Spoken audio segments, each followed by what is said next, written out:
This video is brought to you by Eriksholm, The Stolen Dream. Stick around to the end to find out more.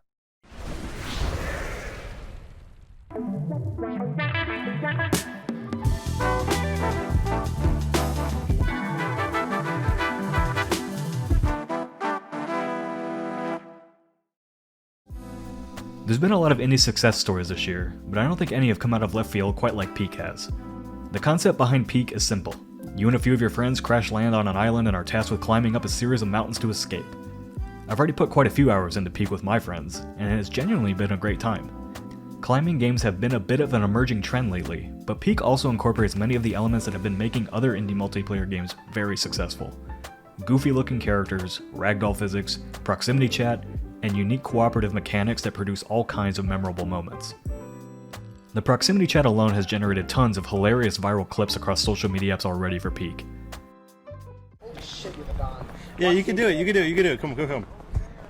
There's no... Oh! No, I cannot! Apollo, are you okay?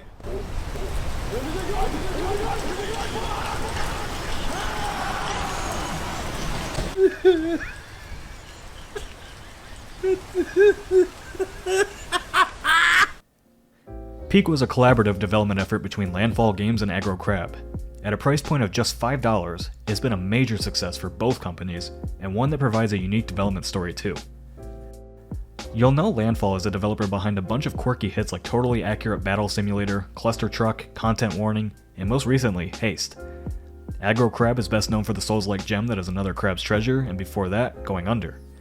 Back in October of 2024, Aggro Crab announced that their next big game, Going Under 2, was officially cancelled after they lost their publisher for the game.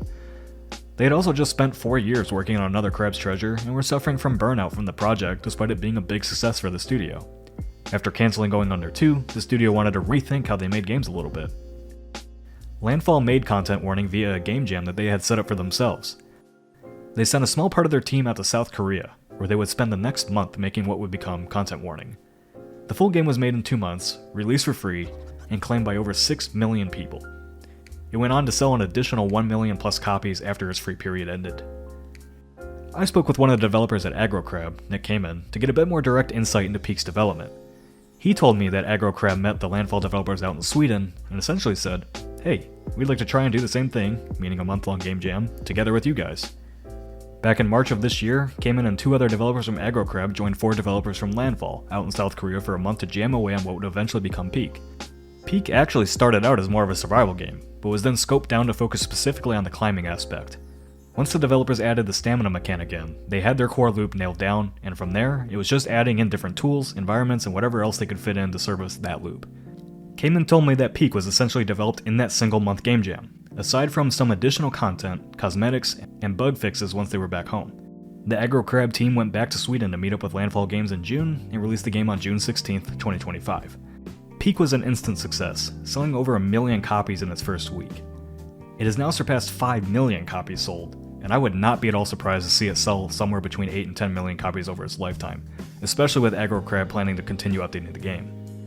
Another interesting fact about Peak is that it didn't have a budget, aside from the developers' salaries and the travel costs associated with doing the game jam out in South Korea.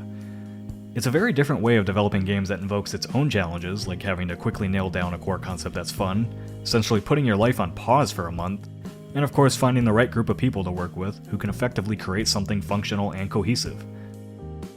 A term that has popped up recently due to a viral post on Twitter described games like Peak, Content Warning, Lethal Company, and other similar titles as Friendslop. The term quickly gained a lot of attention and debate over the merits of these kinds of games. In fact, we've had those exact types of discussions here at Second Wind about games that some would describe as streamer bait. Streamer bait games, at least from my understanding, are designed around relatively shallow gameplay loops that make for viral clips and entertaining live streams from content creators. Generally, these sort of games lose their appeal once the next big streamer bait title comes along. However, I think there's a lot more merit to Friendslop or streamer bait games than most people give them credit for. And to be fair here, these games are typically very low budget, not exactly visually appealing, and oftentimes buggy messes at release. But what Friendslop games absolutely excel at is strong core gameplay loops, which is why I think they end up selling millions of copies.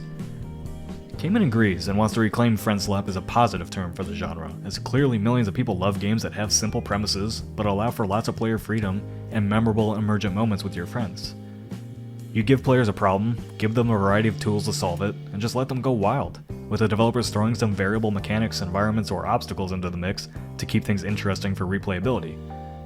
Lethal Company and Repo are about extracting loot, Content Warning is about creating viral moments, First Class Trouble and Lockdown Protocol are all about social deduction. Cayman told me that you really could make a Friendslop game about anything mechanically, if you add the right ingredients to it. Horror and social deduction are the current go-to concepts for a lot of these games, with easily repeatable emergent moments fueled by adrenaline. Cayman thinks Peak has moved the needle a little, however, when compared to other similar games by giving players an actual end state, with an objective to accomplish by reaching the top of the mountain. While the games may feel low effort based on looks or their focus on creating viral moments, I think they also demonstrate a very strong understanding that, to most people, having a fun core gameplay loop is more important than any other aspect of game development. Ironically, the genre feels like it echoes and simplifies a lot of immersive sim design, which has historically been very difficult for major publishers to sell successfully. Maybe because so many immersive sim games in the big publisher space have been very serious or focused on killing things, rather than providing unique problems to solve. Friendslop is a young genre with a lot of potential, Cayman told me. People just want to be with their friends and be expressive, and I think we're going to see a lot more games that attempt to fill niches within that genre, and we, at AgroCrab, are going to attempt that as well.